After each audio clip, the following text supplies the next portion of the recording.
Hi there, Augie with Visual Impact, and today I'm taking a quick first look at the brand new Blackmagic design PYXIS 6K cinema camera.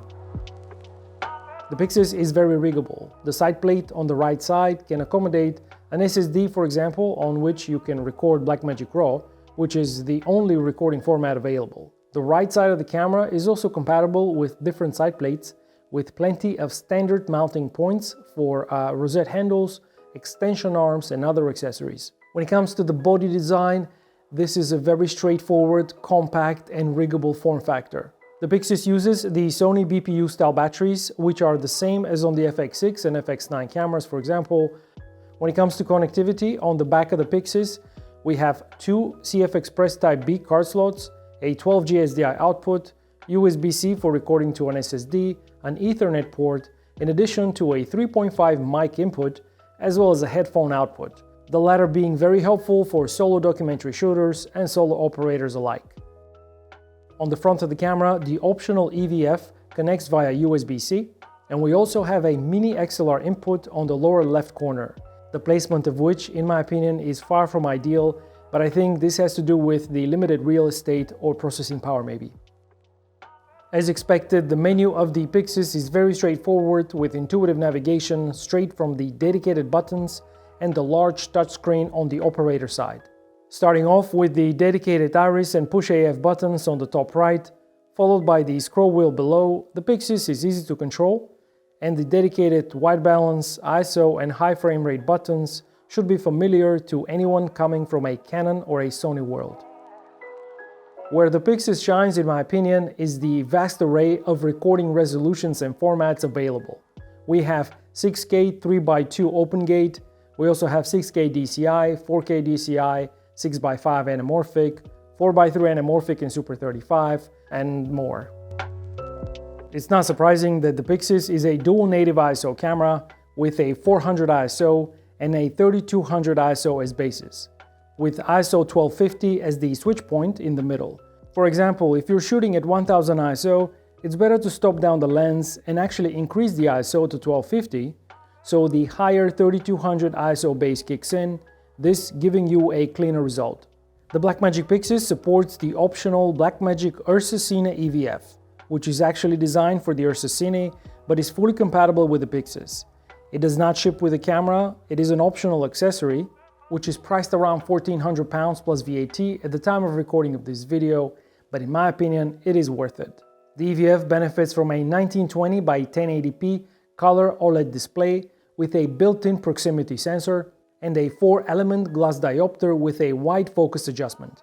The URSA Cine EVF also comes with a built-in digital focus chart, so you can be sure that your viewfinder focus is set up correctly. The unit connects via a single USB-C cable to the front of the camera, which is actually very handy. The large tally light on the front, as well as the 3 user-assignable buttons, in addition to the zoom and exposure buttons, are pretty much all you need from an EVF. The build of the EVF feels high quality. The toolless adjustment is also a very nice touch, and it will save you a lot of time on set. Maybe it's just me, or the fact that it was a brand new EVF, so it hadn't already been sort of broken in. But I found the diopter adjustment a little bit too stiff for my liking, and I had to reposition the eye cup afterwards. But that's the only thing I'll point out with the EVF. It is really a solid unit, and in my opinion, a must-have for this camera. I know that some of you will have a lot of questions about rolling shutter. Yes, it is present, but in my opinion, it's quite manageable. And unless you're doing super quick whip pans or jittery movements when doing handheld without any rig or any stabilizer, you will see it. And while there are cameras with a faster scan rate, I think at this price point, the rolling shutter is not an issue at all. The footage is straight from the camera. It was shot in Blackmagic film with the Blackmagic LUT applied for Rec 709 with a little bit of contrast and exposure adjustments. Nothing fancy was done in Resolve whatsoever. I just wanted to get a quick look right out of the camera. I think this camera is going to be a very good option for solo shooters, those looking for a Blackmagic camera for cinematic documentaries, corporate gigs, or low-budget narrative projects. Given its cube shape, when removing the Cine handle and the EVF, the camera will easily sit in a gimbal or a mini crane when paired with the URSA Cine, for example, or the URSA Mini Pro. There are virtually endless rigging options for this camera, and I'm sure that there will be loads of third-party manufacturers who will be coming up with all sorts of rigs for it. In closing, I really like the images out of this camera. I think the sensor is fantastic. It holds up very well in the highlights when stressed in sunny exteriors or a cloudy, very changing environment.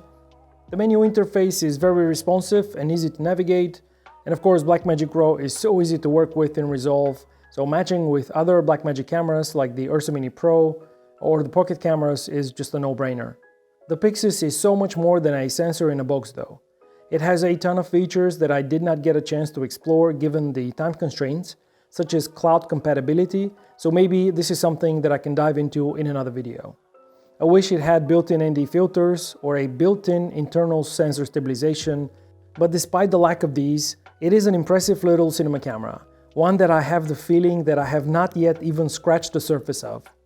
I want to say a very special thank you to Peter from Blackmagic Design for letting me spend some time with the PYXIS, and also for sharing his immense knowledge of all things Blackmagic design during our hands-on event. And that's all the time I have for this one. Let me know in the comments below what you think about the PYXIS, what you like, what you don't like, and maybe something else that you would like me to explore in another video.